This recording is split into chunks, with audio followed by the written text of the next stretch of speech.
abaana abawala waliwo emyaka gy'otuukamu nga it's abasajja tebabuze nenga tebakwagala. Me there was, I think it's now 5 years, oyambala n'ogenda mu town ng'oyambadde bulungi n'okomawo nga teri muntu akufuddeko, nga oyambadde bulungi n'ogenda n'okomawo nga teri akufuddeko.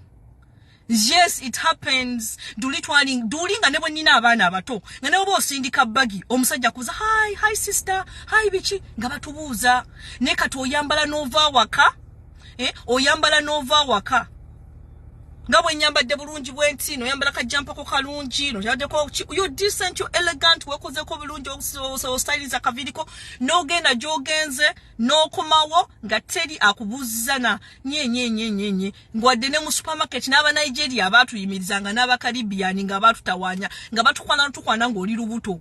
Kati ennaku zino teri waliwo emyaka gy'otuukamu n'ogamba do I repel them? What happened? Wakula. They see you different. Oli mukulu munnaabwe.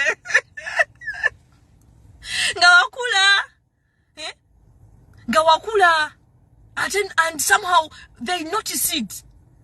In your head ojakuba okyeyisa kito ne omukwano oba okuze and reality kicks in. Omanya oluusi mwekaza ne mwegumya. Ne kati ndaba abakazi abakulu batandise okugrabbinga obuvubuka. I see it.